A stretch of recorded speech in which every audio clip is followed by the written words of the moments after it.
பிடி sir Wales ஃபிலிமில் ஒரு நல்ல படம் எடுத்திருக்கின்ற திருப்தி எனக்கு இந்த படம் பார்த்த உடனே கிடச்சிச்சு. அதை நான் உடனே ஹிப்ஹாப் ஆதிக்கு ஃபஸ்ட்டு ஃபோன் பண்ணி சொன்னேன். அதுக்கப்புறமா டைரக்டர் கார்த்திக்கு ஃபோன் பண்ணி சொன்னேன். படம் பார்த்த உடனே எனக்கு ரொம்ப திருப்தியாக இருந்துச்சு.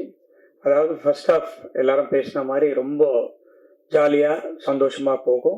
செகண்ட் ஹாஃபில் அவங்க கதையை சொல்லி ஆகணும். அதனால் இயக்குனர் கார்த்திக் வந்து ரொம்ப அருமையாக, அழகாக, தெளிவாக, ரொம்ப கிளியராக அந்த கிளைமேக்ஸை பண்ணியிருக்காரு. இது ஒரு புது கிளைமேக்ஸு, யாரும் எதிர்பார்க்காத ஒரு கிளைமேக்ஸு. படம் ஜாலியான படம், குழந்தைங்களோட குடும்பத்தோடு வந்து பார்க்க வேண்டிய படம். இதில் ஹிப்ஹாப் ஆதி வந்து ரொம்ப டிஃப்ரெண்ட்டாக பண்ணியிருக்காப்புல. ஏற்கனவே டைரக்டர் பேசினார், ஸ்கூல்லெல்லாம் இங்கிலீஷ் டீச்சருக்கும் பிடி சாருக்கும் லவ் அப்படின்ட்டு. இந்த படம் பார்த்த உடனே எனக்கு அதான் ஞாபகம் வந்துச்சு.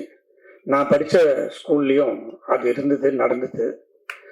உண்மை, நான் தான் அந்த பிடி சாருக்கும் இங்கிலீஷ் டீச்சருக்கும் கல்யாணமே பண்ணி வச்சேன்.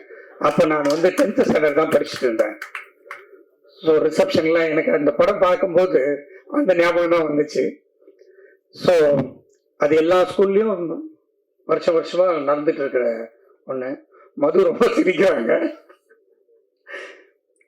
ஒரு சின்ன ரோல், அதை ரொம்ப அருமையாக பண்ணியிருந்தாங்க. இந்த படத்தில் இல்லாத ஆர்டிஸ்டே இல்லை. யாரை பார்க்கணும்னு நினச்சாலும் இந்த படத்தில் பார்க்கலாம். அது ஒரு பெரிய பட்டாளமே இருக்குது. நானே அதுதான் ஒரு டைரக்டர் என்னை பாராட்டும் போது உங்களுக்குலாம் தெரிஞ்சிருக்கலாம். நம்ம ப்ரொடக்ஷன் இந்த மாதிரி, ஏன்னா அவர் கேட்டதெல்லாம் கொடுத்துட்டோம். அப்புறமா தான் தெரியுது, ஐயோ ஏன் இதை கொடுத்தோம் அப்படின்னு சொல்லிட்டு. ஆனால் படத்தில் வந்து எல்லாரையும் பர்ஃபெக்டாக யூஸ் பண்ணி எல்லாரையும் நல்லா, இளவரசு சார்லேருந்து, பிரபு சார்லேருந்து, பாக்யராஜ் சார்லேருந்து, தியாகராஜன் சார்லேருந்து, முனிஷ்காந்த், பாண்டியராஜன் சார், இப்படி பெரிய பட்டாளமே இருக்குது. எல்லாரும் ரொம்ப நல்லா பண்ணியிருக்காங்க.